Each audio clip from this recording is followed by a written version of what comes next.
Olá pessoal, boa noite. Estamos aqui em mais um podcast, hoje com um tema muito especial, que é a anamnese na estética, como fazer a anamnese de forma correta na estética.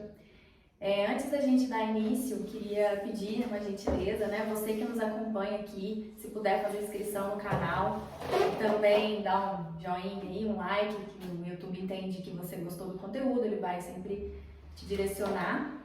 E também gostaria de falar sobre o Instituto Santa Evita, nossa plataforma de cursos EAD, dedicada aos profissionais da estética.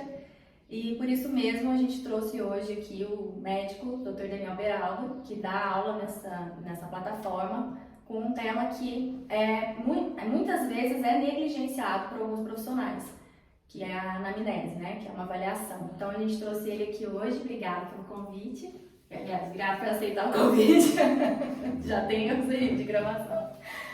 Obrigado por aceitar o convite nosso. E se apresenta aí para o pessoal saber quais são suas qualificações, sua jornada aí. Boa noite a todos. Eu que agradeço o convite do Instituto Santé para participar do podcast. É uma honra estar aqui, espero poder voltar outras vezes. E hoje a gente vai bater um papo rápido sobre a avaliação clínica, né, do paciente que vai ser submetido a um procedimento de estética, mas o conteúdo mais abrangente vai estar dentro do Instituto Santé, numa aula que eu dou lá sobre esse tema. Perfeito. Primeiramente, sobre as suas qualificações, você é clínico geral, né? Antes de ser especialista, né? Conta um pouquinho aí pra gente sobre eu sou especialista em clínica médica, sou nefrologista, fiz terapia intensiva também, depois fiz mestrado e doutorado em nefrologia.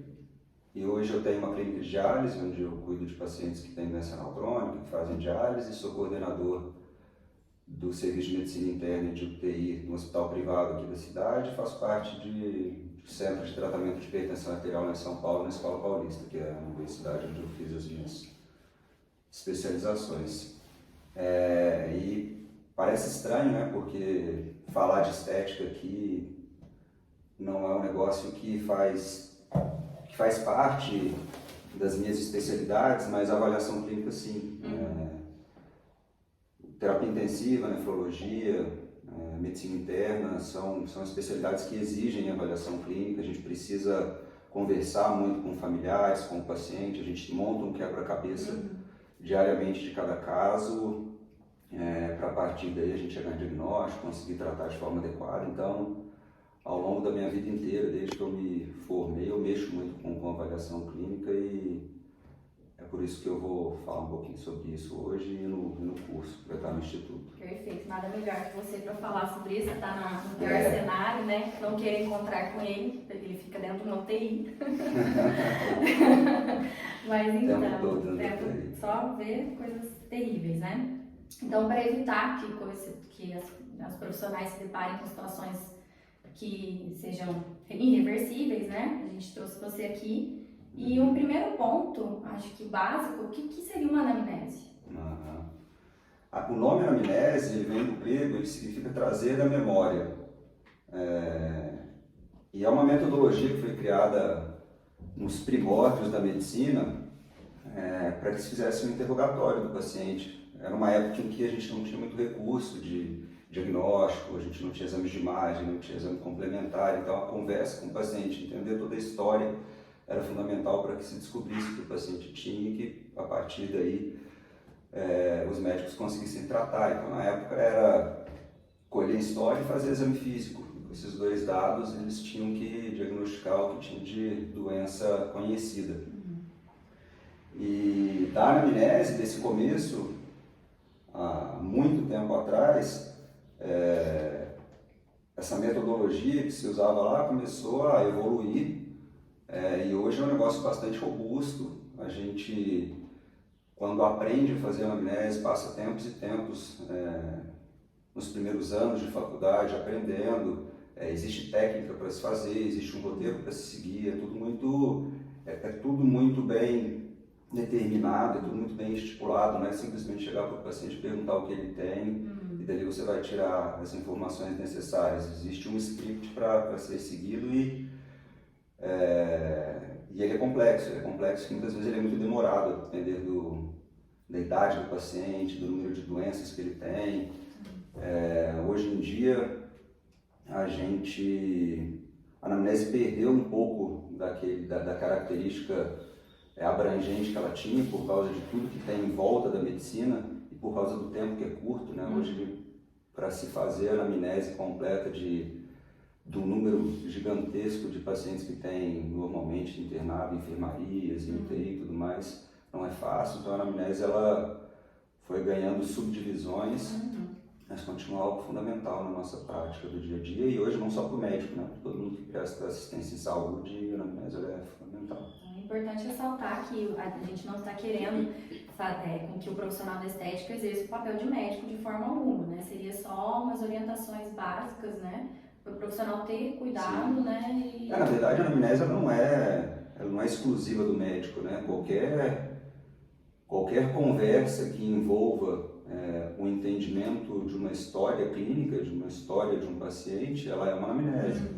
Ela pode ser feita de maneira mais técnica e mais robusta, mais abrangente, ela pode ser feita de uma forma mais dirigida, mas a partir do momento que qualquer profissional da área de saúde está conversando com o paciente, está colhendo informação, não deixa de ser uma anamnese. Então tem diferença da anamnese para uma anamnese dirigida? Como que funciona? A anamnese em si, é aquilo que eu te falei, ela é setorizada e ela é muito ampla. A gente tem a queixa principal do paciente, a história da moléstia atual do paciente, o interrogatório sobre os diversos aparelhos e sistemas, você tem a história social, você tem a história gestacional, você tem a história vacinal, é uma gama muito grande de informações que você colhe.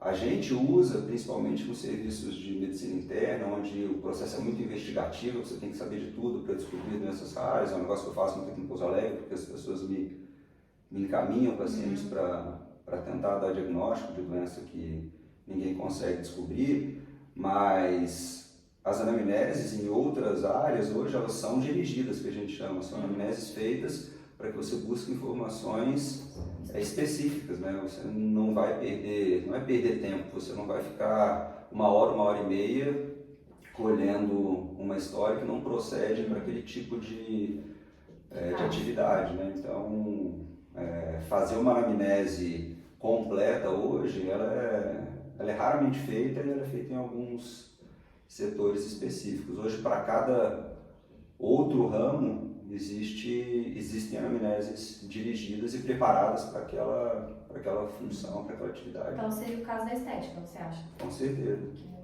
tem como abranger tanto assim. Não consigo imaginar um atendimento de estética pensando em toda a logística, em como o negócio funciona, o número de pacientes que são atendidos, na estrutura que é montada para que o negócio aconteça de uma forma ordenada, se fazer uma anamnese completa. A anamnese com certeza ela é dirigida. E ela é dirigida até, é uma coisa que dá para se fazer, só que depende de se organizar e esse é um ponto importante para se falar, ela pode ser dirigida até por procedimento. Você vai fazer um procedimento de laser, por exemplo, você faz uma anamnese dirigida para os procedimentos de laser, porque as intercorrências relacionadas ao laser são diferentes das intercorrências relacionadas a um procedimento corporal, por exemplo, ultraforme. Então você pode até dirigir a tua anamnese para procedimentos. Se você faz um dia de atendimento de laser, você pode deixar a anamnese mais ou menos dirigida para aqueles pacientes do laser. Ou então você faz uma anamnese um pouquinho mais ampla, que pegue todas as atividades da estética que você exerce, né? Mas uma anamnese dirigida para cada setor, ela é mais difícil de fazer num primeiro momento, você vai ter que construir várias, mas depois que você já tem isso pronto... Mas ela é mais eficaz, né? Ela é mais rápida, né? Ela é mais rápida e ela é mais objetiva. Entendi. A gente tem o nosso Instagram, né? Lá eu abri uma caixinha de perguntas para o pessoal tirar suas dúvidas e tudo mais. Então eu vou fazer algumas perguntas aqui que o pessoal enviou pra gente. Existe algum medicamento específico que caso o paciente relate, que ele use, que você fala assim, nossa, o profissional tem que ficar ligado, fala, olha, peraí, deixa eu analisar isso com calma, antes de submeter ele ao procedimento? Qualquer pergunta que você me fizer daqui para frente, eu vou sempre falar que ela vai depender do procedimento que o paciente vai fazer, porque assim, dentro da estética existem procedimentos que são invasivos, tem procedimento que você faz aqueles microagulhamentos, você entra com agulha, você faz uma perfuração na pele do paciente e as intercorrências normalmente estão relacionadas ao fato de você fazer algo invasivo, de você perfurar a pele e de você injetar alguma substância. Existem procedimentos, por exemplo, a laser, que o problema está na lesão da pele que o laser provoca. Existem procedimentos, esses corporais, ultraforme, criofrequência e tudo mais, são lesões de pele por causa do frio, por causa do calor, seja lá o que for. Então, assim, para cada procedimento, o risco é um. Então, você tem que individualizar o procedimento, você tem que individualizar o paciente e, a partir disso, você vai ver se para aquele procedimento existe um medicamento que causa risco ou não. Mas falando de uma forma mais geral, que eu consigo pensar aqui de uma maneira rápida, os anticoagulantes são remédios que afinam o sangue, né, como popularmente se fala, e todo procedimento injetável, aqueles procedimentos que têm um contato mais forte com a pele, tudo mais, que lesionam a pele de alguma maneira, seja de forma química, seja de forma por pressão do procedimento, seja de forma térmica, tem risco de sangramento, então é sempre bom perguntar. E aí é o Marevan, é o Pradaxa, o Xarelto, o AS é um antiagregante plaquetário, que é uma outra classe também, que afina o sangue, aí é o AS, o Ticagrelor, o Clopidogrel, então assim, são remédios que tanto os anticoagulantes como os antiagregantes plaquetários, eles diminuem a capacidade do sangue de coagular e eles podem causar efeitos colaterais nos procedimentos de estética. Um procedimento que ele é menos invasivo e que o contato é menor, por exemplo, um laser, é difícil uma terapia laser causar sangramento, mas agora você vai fazer microagulhamento. Você vai fazer um microagulhamento, por exemplo, é uma coisa para se pensar. Então, lembrar sempre dos anticoagulantes e dos antiagregantes.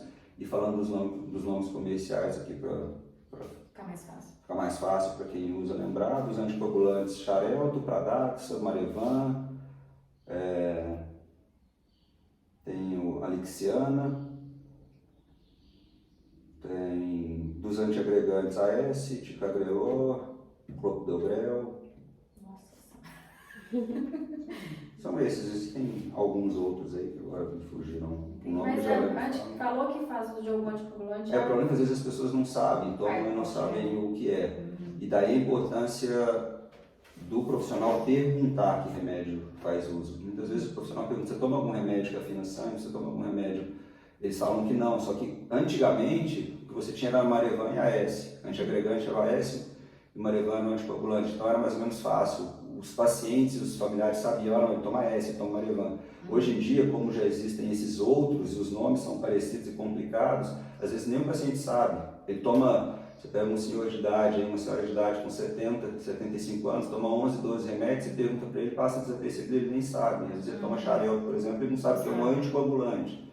Então, às vezes não, perguntar quais remédios o paciente toma é importante. Ou então montar uma lista com esses nomes e perguntar especificamente desses. Isso que eu ia até comentar, porque no dia a dia o profissional está na correria, ele vai fazer essa anamnese e vai submeter logo em seguida o paciente no procedimento, né? Seria interessante talvez mandar essas perguntas previamente ou já montar... Na anamnese dirigida, isso que eu tô falando. Na anamnese você pergunta, toma isso, pega os principais anticoagulantes, os principais antiagregantes, se for um procedimento de alto risco de sangramento, né? Porque às vezes a pessoa já alto risco não, porque nenhum deles mas se for um procedimento de risco de sangramento... Porque às vezes o paciente já está lá esperando, o profissional deixou aquela hora da agenda dedicada a ele, e às vezes não vai nem poder ser submetido por conta disso. Às vezes é uma forma até de ganhar tempo, né? Fazendo essas perguntas prévias, né? Acho que otimiza.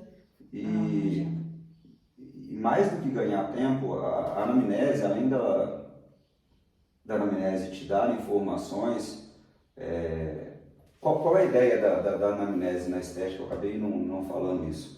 A primeira coisa é você estabelecer uma relação entre o profissional e o paciente, o familiar, se ele estiver ali. É o momento que você tem para dar as caras. É na hora da anamnese, do primeiro contato que você faz com ele, quando você começa esse interrogatório, que ele vai te conhecer.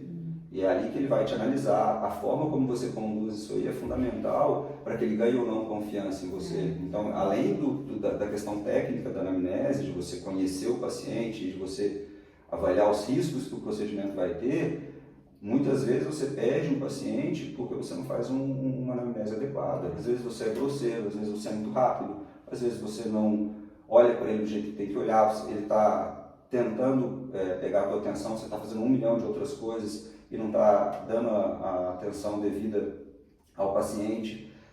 E quando você consegue estabelecer essa relação aí, e vocês podem ter certeza que quando o paciente gosta de você, independente do que vai acontecer lá na frente, quando ele confia e quando ele compra a tua briga, se aconteceu uma intercorrência depois, intercorrências acontecem, por melhor que você seja, por mais treinado que você seja, por mais experiência que você tenha, intercorrência vai acontecer. Isso é estatístico. Qualquer procedimento, ele um dia vai causar intercorrência. Se não causou, é porque você não fez o suficiente. Quem faz muito uma coisa, vai ver intercorrência porque acontece. Se você for fazer laser e você ficar 10 anos fazendo laser, uma hora você vai fazer um pouco, você vai queimar um paciente. É claro, quanto melhor você for, menos você vai fazer, quanto mais experiente você for, menos vai acontecer também. Mas vai acontecer, só que quando acontecer, e você através da anamnese, que é um começo, é claro, estabeleceu uma relação adequada, ganhou a confiança dele, mesmo que aconteça, ele vai te agradecer depois. Então a anamnese ela tem uma importância muito grande para estreitar vínculo, né? E para que o paciente ganhe a tua confiança. E o outro propósito da anamnese na estética, a anamnese da estética não é uma anamnese investigativa, você não está fazendo anamnese para descobrir que doença o paciente tem. Você está fazendo uma anamnese para ver quais os riscos, basicamente é isso. Por que eu vou fazer um interrogatório para em seguida fazer um procedimento? É para saber, e aí até o nome anamnese perde um pouco sentido, eu prefiro chamar até de avaliação clínica, estamos fazendo uma avaliação do paciente para descobrir se tem alguma coisa que aumenta o risco de intercorrência acontecer. Sim. Então assim, você está ganhando a confiança do paciente, você está entendendo tudo que ele tem, você está avisando ele. Ele pode muito bem estar usando um xarelto da vida e quer fazer um microagulhamento, o risco de sangrar não é horrores, mas você vai pegar e vai falar para ele, você vai falar, você toma isso, você quer fazer... Já está assumindo risco, né? A gente está assumindo um risco aqui. Ou então você vai mandar ele para o profissional dele antes, para o médico dele antes, para que o médico autorize e tudo mais. O que vai ser decidido a partir dali vai dar proposta de ambas as partes, mas ele vai estar sabendo que esse risco existe. É diferente, por exemplo, você chegar a ficar 2 minutos, colocar o paciente dentro da sala e acontece uma intercorrência depois. Existem intercorrências também que não necessariamente estão relacionadas ao que o paciente tem, mas ele vincula o procedimento. Eu me lembro uma vez que um paciente era usuário de marca-passo, fez o procedimento de estética, acho que ele fez ultraforme.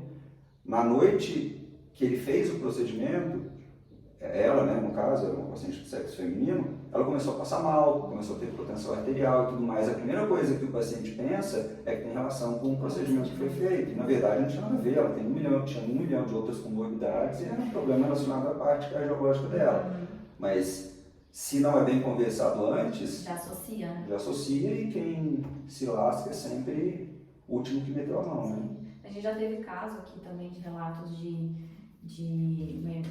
uma inflamação por conta de limpeza de pele. A pessoa associou, mas ela foi ver depois era outro problema, mas ela tinha feito limpeza de pele, ela acabou associando e o profissional que tinha feito não tinha. Só que se você conversa bem, se o paciente sente confiança no profissional que está fazendo, quando você explicar para ele que não tem relação nenhuma, ele vai acreditar. Se ele não ganha confiança em você, ele vai questionar, ele vai interrogar, ele vai ligar para outra pessoa. Então, a anamnese ela tem essas duas importâncias principais. Não só para tirar também o da reta, né? De maneira nenhuma. Mas também para você... Não, para você mostrar quem você é. Com certeza. É um cartão de apresentação a anamnese. Quantas vezes eu já cheguei, eu tenho cara de mais novo, e quantas vezes eu falava, o doutor Daniel vai aí te ver e tudo mais, e os familiares esperavam uma pessoa bem mais velha e tudo mais. Eu chegava, todo mundo ficava olhando para minha cara como se eu fosse esse aí, que é o Daniel, e depois de uma hora e meia de conversa, estava tudo certo, e só queriam que eu fosse lá, porque a maneira como eu abordei, a forma concreta, incisiva, como eu falei, como eu apresentei os meus dados, ganhou a confiança deles, né? Então isso aí é importante, a maneira como você encara a anamnese, a forma como você como eu já falei, como você olha para a pessoa, como você se apresenta diante dela e tudo mais, isso faz muita diferença. Mostrar confiança no que você está falando, a tua postura, isso tudo é bem importante. Né? Se você vai amedrontado, e o paciente sente, o paciente familiar, quem está ali sente. Eles sentem um profissional que não se sente à vontade conversando, que não se sente seguro falando. Quem não é seguro para falar, normalmente não é seguro para fazer. Com certeza. E sobre pacientes que acabaram de sair de um câncer, né?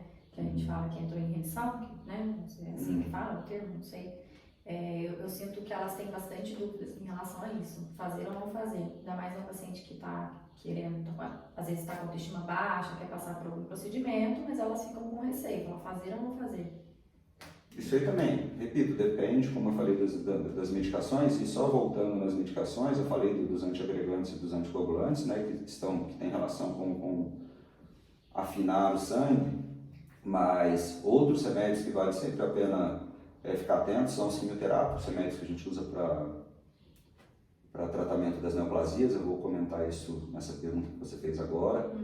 Remédios que tratam doenças autoimunes, então é sempre importante perguntar de doença autoimune.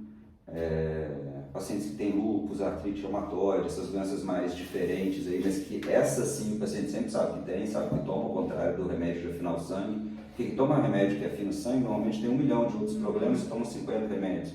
Os pacientes com doença autoimune normalmente eles têm a doença autoimune, essa doença chama muita atenção, é um negócio que marca muito a vida deles, eles sabem exatamente o que eles tomam para a doença autoimune. Então, assim, sempre perguntar a respeito desses remédios, porque tem alguns que podem dar problemas relacionados a efeito na pele, de tratamento e tudo mais.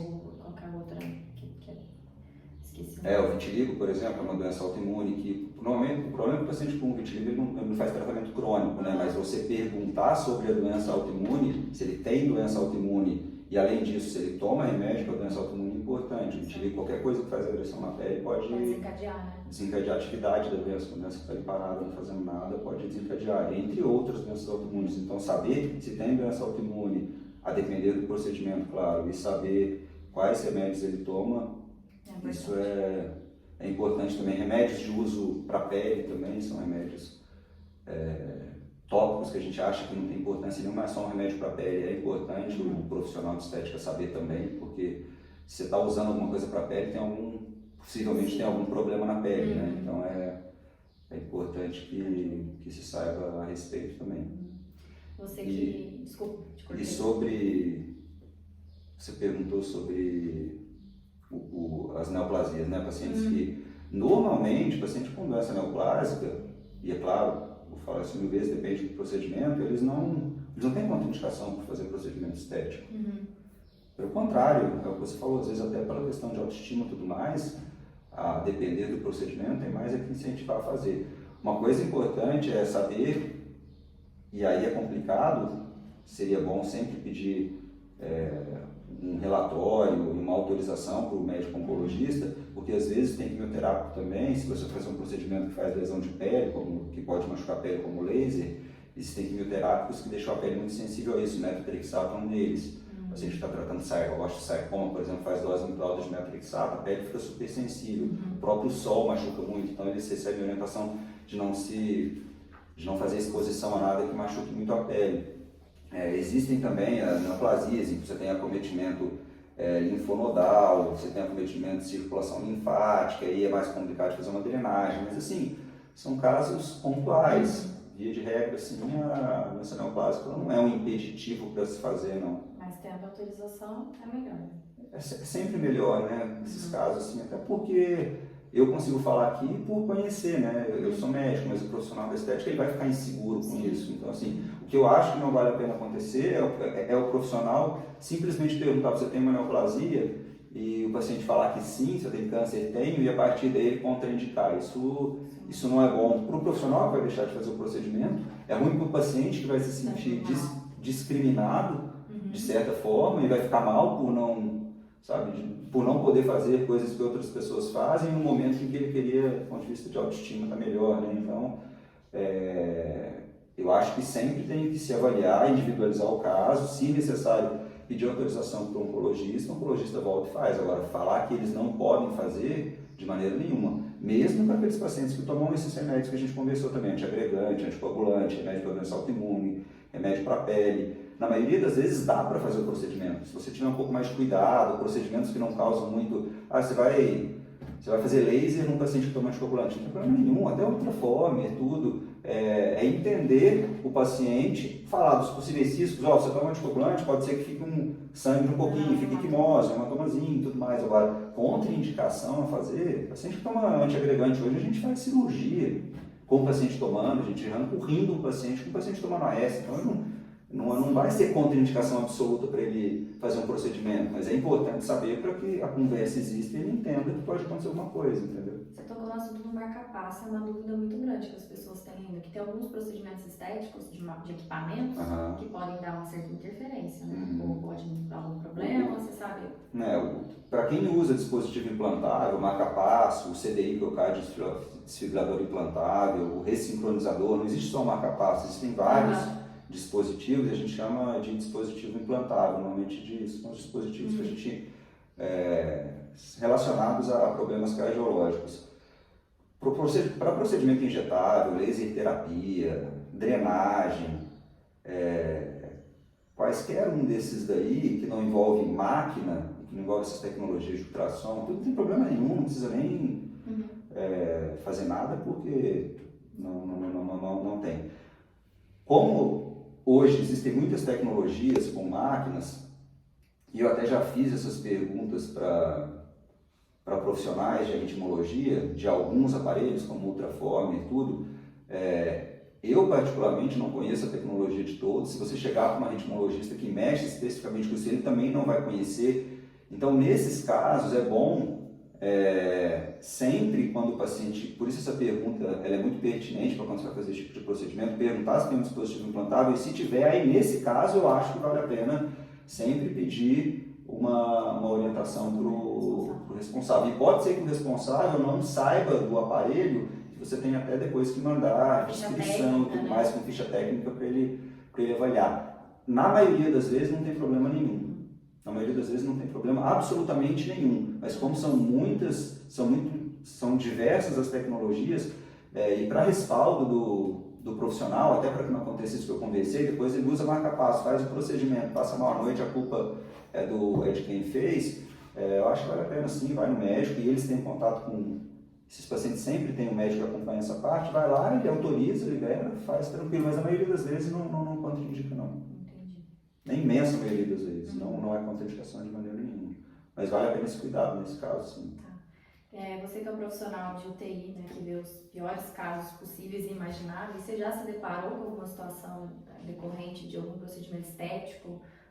Já chegou um paciente para você que você acabei de passar por um procedimento e que você falou, nossa, essa pessoa, se ela tivesse prestado atenção nisso, talvez não teria acontecido? Esses pacientes que fazem procedimento estético, como é que eles hoje fazem? Né? Como você tem o acesso é muito fácil a quem fez, primeiro eles ligam para quem fez, né? Então, se aqui na Santé, na Form, na Santé, é feito o procedimento, se ele chegar à noite em casa e ele começar a sentir alguma coisa, primeiro ele vai ligar para o profissional que fez.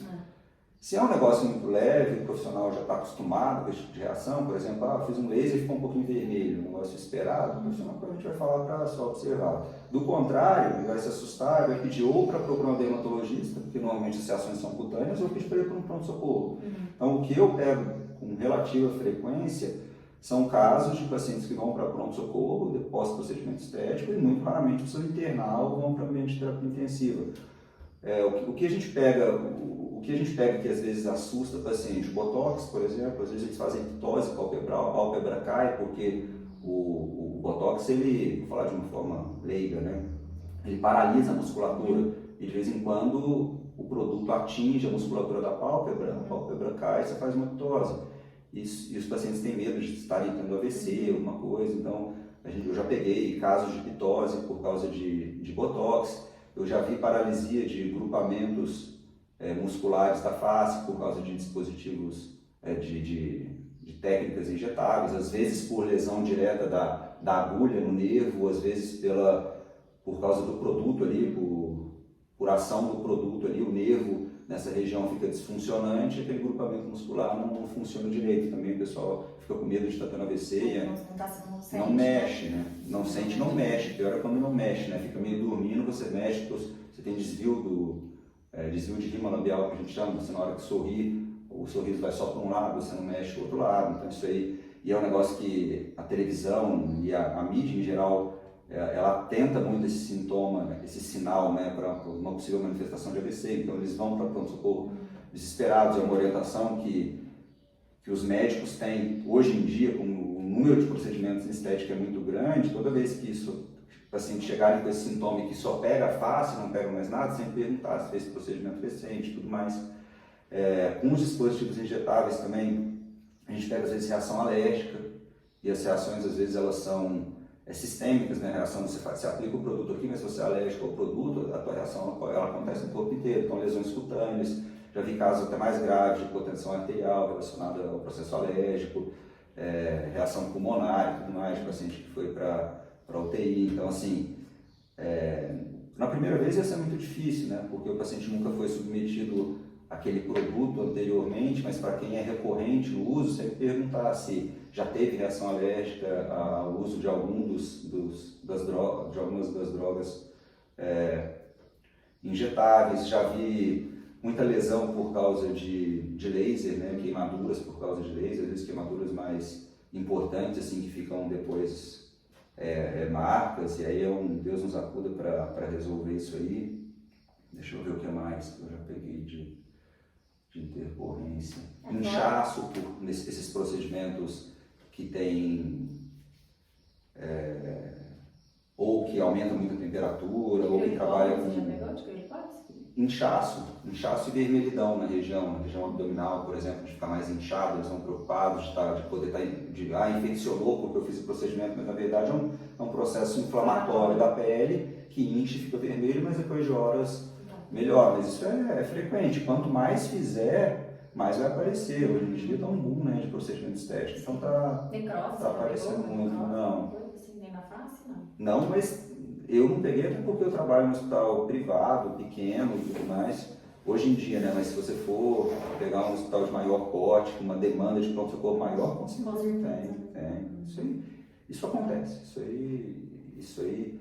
As intercorrências mais graves, elas são na imensa maioria das vezes, fora as reações alérgicas, que a gente nunca sabe, elas são na maioria das vezes evitáveis, né? Mas pequenas reações e tudo mais, todo mundo sujeito. Não tem jeito, né? Tem. E a forma de minimizar é fazendo uma boa avaliação clínica, uma boa anamnese. E no curso você aborda bastante essa questão, tem mais detalhes? Sim, tem bastante muita informação. Tem mais coisa técnica também, né? Tem bastante coisa técnica para falar. Até em relação à montagem aqui a gente está conversando da importância de se fazer e tudo, mas até para você montar uma ficha de avaliação clínica, né? Não é fácil fazer, não é fácil quem não está acostumado com avaliação clínica, com anamnese, sentar e falar, para esse tipo de procedimento eu vou fazer dessa maneira, sabe? Tem muitas, dá para você, como eu falei, dá para você setorizar bastante e montar diferentes fichas para diferentes procedimentos. Isso deixa a ficha mais curta, vai dar trabalho para montar todas as fichas, mas depois deixa a ficha mais curta, acaba que você consegue ao longo da conversa, às vezes você pode até, o paciente preenche a ficha antes, você recebe a ficha, lê a ficha, então os dados mais importantes você já vai ter, e aí quando você sentar para conversar com ele, você já tem essas coisas em mãos, você só vai refinando isso, e aí você aproveita o curto espaço de tempo que tem, porque é tudo muito corrido, para estabelecer uma relação adequada, para conhecê-lo melhor, né? É uma dica importante, né? Porque assim, já vi muitos casos das pessoas retirarem fichas da internet. Não, de pegarem um genérico, assim, sabe? Mas hoje fazem, né? Hoje fazer, aí o menor esforço, assim, né? Eu vou fazer o que é mais fácil. Você vai na internet, você acha alguma coisa e simplesmente você faz aquilo. Mas aquilo não necessariamente, se você for tentar numa ficha só abranger tudo que você faz, ela vai ficar grande. Sim. Então assim, dá para fazer, só que vai tomar mais tempo. para ele preencher vai tomar mais tempo, para você ler vai tomar mais tempo, a tua conversa vai ficar uma conversa mais longa, vai ficar uma conversa muito voltada para aquilo que você preencheu na ficha, e aí não, como é tudo muito corrido e o número de atendimentos desses profissionais é muito grande por dia, às vezes eles não conseguem, sabe, dar atenção ao paciente, ter uma conversa que faz um pouco de diferença. Então, assim, eu particularmente acho que quanto mais dirigida for a anamnese, lógico, na área de estética e baseado em cada procedimento, é melhor. Com certeza. A gente já teve um caso aqui uma vez de uma cliente nossa, que para quem não sabe, o Instituto Santa Evita também é uma empresa de locações de equipamentos para medicina estética, e uma cliente nossa acabou tendo uma intercorrência de LED e a paciente dela era diabética. Então, teve um hematoma, né, que no caso do machucado, foi difícil de cicatrizar, ela ficou muito apavorada, ela não sabia como lidar com a situação e na ficha dela não constava essa informação de que ela era diabética. E é uma informação muito relevante, né? Então, tá aí a importância. Uma outra coisa que é fundamental, é que a gente acabou conversando, é sempre perguntar, essa pergunta ela tem que ser universal, alergia, perguntar sobre alergia, né? Sempre, porque as reações alérgicas, como eu falei, elas podem ser desde mínimas a reações que trazem risco de vida e colocam o paciente na UTI. E se você deixa de fazer, e se você injetou ou deu alguma droga para o paciente e ele é sabidamente alérgico a isso, aí você está em maus lençóis. Então, sempre perguntar sobre alergia. O próprio microagulhamento, né, que tem, que não introduz alguns ativos específicos, às vezes a pessoa é alérgica àquele ativo, pode ter problema, né? Qualquer coisa. A alergia existe, até toque, né? Tudo, né? Pelo de animal, Sim. Tudo. A alergia é um negócio super complicado. Tem gente que é muito alérgica, então esses pacientes muito alérgicos, atópicos, que a gente chama, é sempre bom tomar cuidado, falar de risco. Sim. Essa conversa é muito importante para isso, para você expor para o paciente os riscos. E, independente dele tomar alguma coisa ou não, é muito importante que os pacientes saibam o risco do procedimento que ele está fazendo. Você vai fazer um laser, independente de você não ter nada, mas pode acontecer isso. Minimizar, né? Você tem que falar para ele o que pode acontecer do teu procedimento. Sim. Se eu vou fazer uma biópsia renal, por exemplo, eu enfio uma agulha desse tamanho nas costas do paciente. Antes de fazer a biópsia, eu fico meia hora conversando com ele, explicando que apesar de eu já ter feito não sei quantas mil, e não ter tido problema, pode ser que sangue, pode ser que eu pegue um vaso ali, pode ser que sangue, esse sangramento pode ser grave, pode ser que eu tenha que tirar o rim dele de urgência por causa do sangramento. Porque pode acontecer. Só que se aconteceu, eu avisei antes. E ele, inclusive, isso não é um termo de responsabilidade. Ele pode até vir a me culpar depois, mas eu estou respaldado, eu conversei, eu expliquei, é uma coisa que pode acontecer. É um risco que existe, mas que se você não conta para ele e ele vai e faz o procedimento, quando acontece, ele falou, não sabia, ninguém me avisou. Então, independente de tudo que a gente está conversando aqui, o paciente entender dos riscos, e você pode aproveitar a anamnese para falar isso, né? Para você falar dos riscos.